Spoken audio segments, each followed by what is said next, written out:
Se a situação econômica brasileira é muito ruim, a do Nordeste é pior ainda, tal.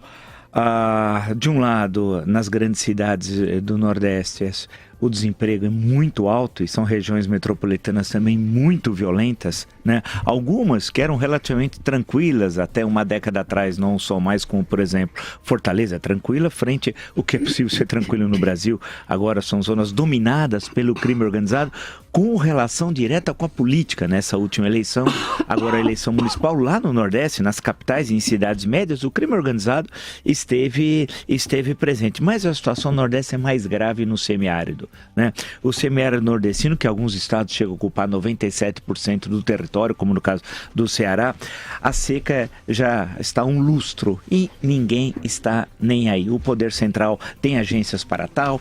O governo Lula recriou a SUDENE, imagina, a SUDENE que tinha sido extinta foi recriada. Tem o Departamento Nacional de Obras contra as Secas, foi criado em 1909, portanto é um organismo centenário. Tem a Embrapa, que podia fazer um trabalho de agricultura seca, de dry farm, podia fazer um monte de coisa e não o faz. Tem o Banco do Brasil, a Caixa, tem o Banco Nordeste, criado em 1952, quando do segundo governo Vargas, e a situação é caótica, é terrível, tal. É o abandono. O semiárido nordestino é o semiárido mais populoso do mundo.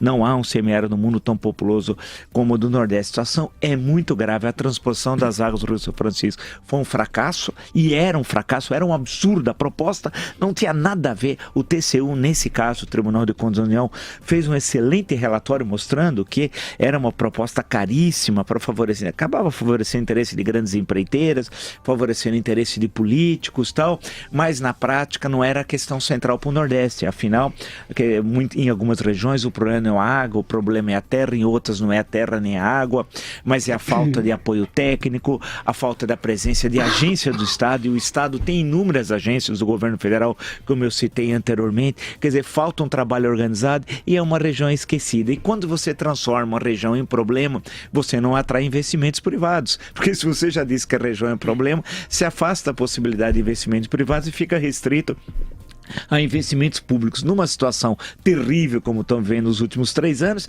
Então nem precisa explicar, ou seja, é aquela tragédia anunciada, né? Sabia-se que a transposição ia jogar dinheiro fora, como jogou, né? Não era a proposta. A ideia da transposição, vale lembrar, surgiu em 1818 pelo primeiro ouvidor do Crato. A ideia é muito antiga e sempre teve inúmeros estudos no governo imperial, de Pedro II, depois estudos durante o período Vargas e assim por diante. Era uma enorme bobagem e a situação é muito grave. Então, o Nordeste hoje, a situação é gravíssima. Se o país, o Brasil, vive uma difícil situação econômica, a mais grave da sua história, o Nordeste vive uma grave crise, especialmente o semiárido. Eu estou me referindo, evidentemente, quando nós falamos ao semiárido, à região do sertão nordestino.